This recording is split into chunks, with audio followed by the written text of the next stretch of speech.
Cinema కల్చరే Telugu culture కానీ Indian culture కానీ films ప్రాణం ఇస్తాం. ఫిల్మ్స్ క్రికెట్ ఇప్పుడు మనం ఎట్లా ఫ్యామిలీ అంతా కలిసి ఒక మూవీకి వెళ్తాం అనేది ఒక ఎంటర్టైన్మెంట్. ఇప్పుడు మన చిన్నప్పుడు గుర్తు తెచ్చుకుంటే ఒక అట్టర్ ఫ్లాప్ సినిమాలో కూడా సాంగ్స్ గుర్తుండే మనకి. అవును, ఆ సాంగ్స్ ఆ మూవీ పేరు గుర్తుండేది. ఇప్పుడు అలా గుర్తుంటున్నాయా? లేదు, అసలు సాంగ్సే గుర్తుండట్లేదు. ఆడియో రిలీజ్ అంటే ఏదైనా చూసేవాళ్ళం అప్పుడు. కాదు, నిజంగా అసలు సాంగ్సే గుర్తుండట్లేదు. ఏ ఫిలిం సాంగ్స్ గుర్తున్నాయి ఒకసారి చెప్పండి. హార్డ్లీ స్పీకింగ్ అంటే ఒక మరీ సూపర్ స్టార్ సినిమా అంటే కొంచెం సాంగ్స్ గుర్తుంటున్నాయి కానీ బట్ మన కల్చర్ ఎక్కడికి పోదు. అంటే అది ఒక ట్రెడిషనల్ గా వచ్చింది కాబట్టి I don't know, I listen to music a lot. నాకు అన్ని పాటలు బాగా గుర్తుంటాయి. ఐ డోంట్ నో, నాకు సరే ఓకే, ఒక చిన్న ఛాలెంజ్. నిజంగా అంటే సూపర్ స్టార్ సినిమాలు కాకుండా మన తెలుగు తీసుకుంటే ఎన్ని సాంగ్స్ గుర్తుంటాయి హార్డ్లీ మీకు? కొంచెం 2 టైర్ స్టార్స్ కానీ. నేను టైర్ స్టార్స్ అని అనట్లేదు, బికాస్ ఎందుకంటే సెగ్రిగేట్ చేస్తే ఇట్ విల్ బి ఈజీ అని.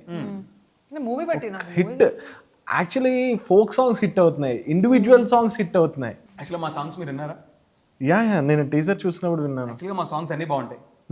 చరణ్ అర్జున్ గారి మ్యూజిక్ అనమాట. బట్ ఎంతవరకు గుర్తుంటాయి అనేది మా మూవీ సౌండ్ చేయాలి. ఒకప్పుడైతే ఇలాంటి సాంగ్స్ వస్తే కంపల్సరీ అందరు గుర్తుపెట్టుకునే వాళ్ళం. ఇప్పుడు కొంచెం కష్టం అవుతుంది, ఎందుకంటే చాలా ప్రాజెక్ట్స్ కూడా వస్తున్నాయి. నెంబర్ ఆఫ్ థియేటర్స్ లాగానే నెంబర్ ఆఫ్ మూవీస్ కూడా పెరుగుతున్నాయి. ఆ కాంపిటీషన్లో ఒక మూవీ బయటికి రావడం అనేది చాలా డిఫికల్ట్ అయిపోయింది. అండ్ ఈ సిచ్యువేషన్స్లో ఎప్పుడైతే ఆడియన్స్ థియేటర్ రావట్లేదు, వన్స్ ఆడియన్స్ మళ్ళీ థియేటర్కి ఇంట్రెస్ట్ చూపించారంటే, ఎనీవే ఏదైనా ఒక పాజిటివ్ థింగ్ జరిగి మళ్ళీ వచ్చారంటే చాలు, అన్నీ మళ్ళీ థింగ్స్ నార్మల్ అవుతాయి అనుకుంటున్నాం. అండ్ ఇందాక మలయాళం మూవీస్ గురించి మాట్లాడినట్టే మా మూవీలో కూడా ఆ ఫ్లేవర్ ఉంటుంది. చెప్పాలంటే very light hearted comedy happy movie మాది. ఒక మీరు ఆ పర్సెప్షన్లో మలయాళీ మూవీ చూస్తున్నట్టు పర్సెప్షన్లో వెళ్తే మాత్రం మీకు డెఫినెట్గా చాలా నచ్చుతుంది సినిమా. ఎందుకంటే ఒక క్రింజ్ బ్యాచ్ మాది. 4 అబ్బాయిలు, ఒక అమ్మాయి, ఇంకో మరదలు, అందరు కలిసి ఎప్పుడు చిల్లరగా గొడవ పడే బ్యాచ్. సెకండ్ హాఫ్లో ఒక ఎమోషనల్ థింగ్, అది కూడా సటిల్ ఎమోషన్స్.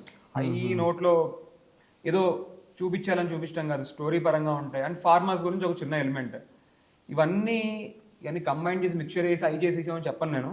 మంచి సినిమా, మనస్ఫూర్తిగా హ్యాపీగా వెళ్ళి బయటకు వచ్చే సినిమా ఇది. ఇప్పుడు మాతో పాటు వేరే సినిమాలు కూడా రిలీజ్ అవుతున్నాయి, ఒక్కొక్కటి డిఫరెంట్ జోనర్. మాది ఒక సపరేట్ జోనర్. మాది ఒక యూత్ఫుల్గా వెళ్ళి సరదాగా హ్యాపీగా చూసుకుని ఎంజాయ్ చేసి హ్యాపీగా బయటకు వచ్చే మూవీ.